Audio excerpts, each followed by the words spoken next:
because what goes up comes down, and what goes down will go up, and that'll happen. It's just, how can I create like less? Because that's stage 4, which is stabilization. That at one point about 3 years ago, I was trying to implement stabilization into a business that wasn't ready for that. It needed more concentration and focus. Say to yourself, like, the only reason this won't work is if I stop. That's right. And so whatever your support you need, whatever guidance you need in order to stay there.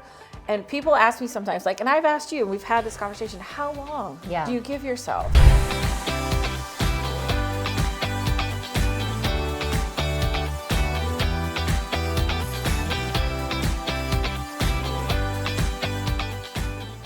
All right, so that kind of, it feels like a good segue into the third stage, the third season, which is momentum. Momentum. So how do you talk about momentum? What is it? So momentum is sort of like a roller coaster, right? Big ups and big and downs, and it's kind of riding a wave. And I feel like, for me, and like the bridge from concentration and focus to momentum is when you start feeling stuff come back. Like, all of a sudden a person calls from out of the blue and they want to donate some money and you never heard of them. What I see happening is like, all of these little connections and you've stimulated some movement, and it's going to start coming back to you like, oh, okay, I feel it. It's working. Like, you'll feel it, like you'll feel when you're moving out of it. The momentum is a roller coaster. And honestly, that's where I'm at right now. Yeah. Because I have like 4 or 5 months of just moving, going, good income, lots of sales. And then April, fortunately though, because I needed an inhale, was a break. But what I'm looking for, is to stabilize then. Right. Because what goes up comes down, and what goes down will go up, and that'll happen. It's just, how can I create like less? Because that's stage 4, which is stabilization. Yeah. Right. And so momentum is really when you feel that, that's all about, okay, now that I'm feeling that, how can I create systems? Stability. To stable, so I can move into stabilization, which now it's operating like a machine and it's working. And I know that integration at any time, I can go back. My next idea or the next thing. Right. Now we've gone through it. We know what it feels like to get all the way through it. And now it's basically like I can choose at any time to start again. That's right. Yeah, you're at choice and you're empowered. Yes. And the thing about momentum too is that it's unpredictable, right? And so what can happen is the tendency can be, just like we have the tendency in concentration and focus to drop back into ideation, in momentum the tendency can also be to drop back into ideation or drop back into concentration and focus. And in my case, I started trying to stabilize something that wasn't ready to be stabilized.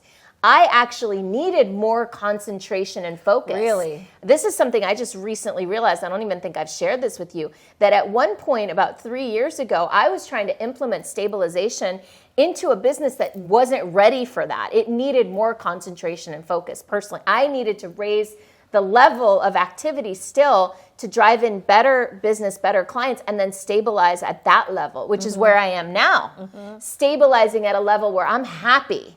Stabilizing at a level where I've got the kind of clients coming in that I like, right? Rather than stabilizing at a level where I'm sort of like, okay, most of the time I'm getting good clients. I was still in that momentum phase in the sense that, but what needed to happen was a different type of activity. Right. If that makes any sense. Yeah, it does. And also because I was a witness to that. Now I'm like rethinking these experiences.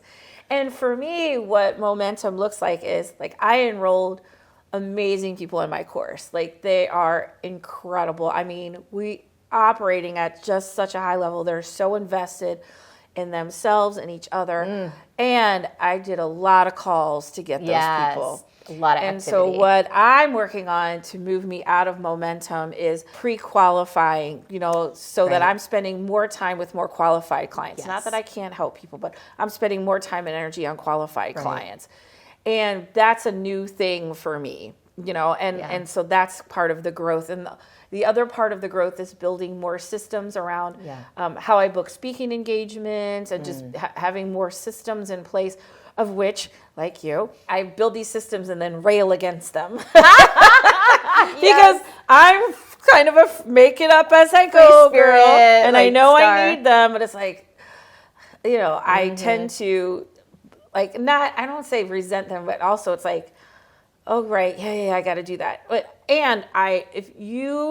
What I deliver weekly, people think I have like a whole team of people, and I have people that support me, right? Like the guy, I got my turnkey productions, does my podcast. I have a VA, but I am able to create this system where like I create one piece of content and it serves multiple purposes. And that's part of like moving from momentum to stabilization. That's right.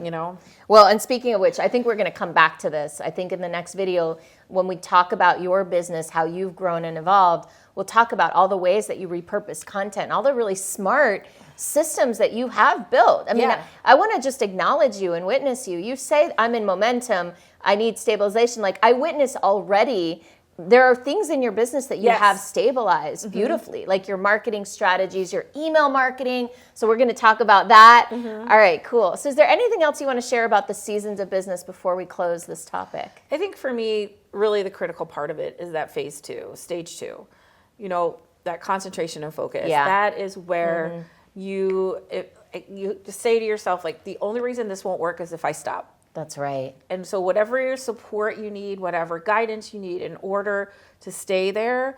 And people ask me sometimes, like, and I've asked you, and we've had this conversation, how long do you give yourself? Yeah. And I don't really have an answer for that. But I'm telling you that 95% of the time, it's because we didn't give it enough time. Yeah. Enough energy. Yeah. Enough time, enough devotion. Yeah. And I think part of the thing is, like, if somebody were to ask, how do you know if you should give it up? It's like, go back to the vision and like, do you still feel connected to that which you wanted to create? And if you do, then give it another, give it some more time.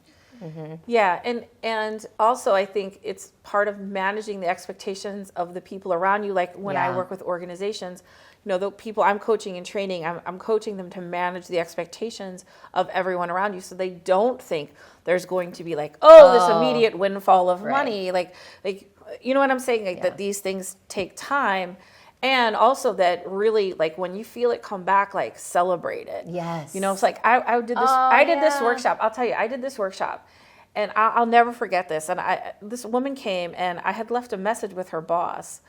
Hey, it's Maryanne. Let's connect. Blah blah. I never heard back from her. So in my mind, this was somebody who just didn't return my call. Right. Then this person came to the workshop, and she's like, hey. I'm like, hey, how are you? She goes, oh my God, the boss sent me. She loves you. She bought your book, blah, blah, blah. And she really wanted me to come learn from you. Okay, so in my brain, that was somebody I called who didn't call me back. But actually what was happening was this whole, like really connected to me. It just needed time to get to me. Yeah. And it was a result of all those systems that you put into place, the email marketing, the podcast, the book, and all that. And this was like a couple years ago when the business was young, but like, I'm just saying, like, note those things when it comes back to you. Notice it. And like, yes, okay. Celebrate it. Celebrate it, because that's going to give you that energy to keep going. Thank you. Awesome. If you want to learn more about that, you can check out Maryanne's book, her podcast. She's got an email list. You can get her stuff at courageouscommunication.com. Is that correct? Yes. Okay. You can get her stuff at courageouscommunication.com. Thank you, Maryanne. All of that, I could build my own brand, but I didn't have a business model. I didn't know how to package and sell what I knew in a way that I would like it and my clients would value it. And I didn't see any models. I just saw people who were just running around like crazy, who were not really loving the work they were doing. And I don't want to do that. We didn't meet at NSA, but I met someone who used to work with you at NSA that led me to you. So all,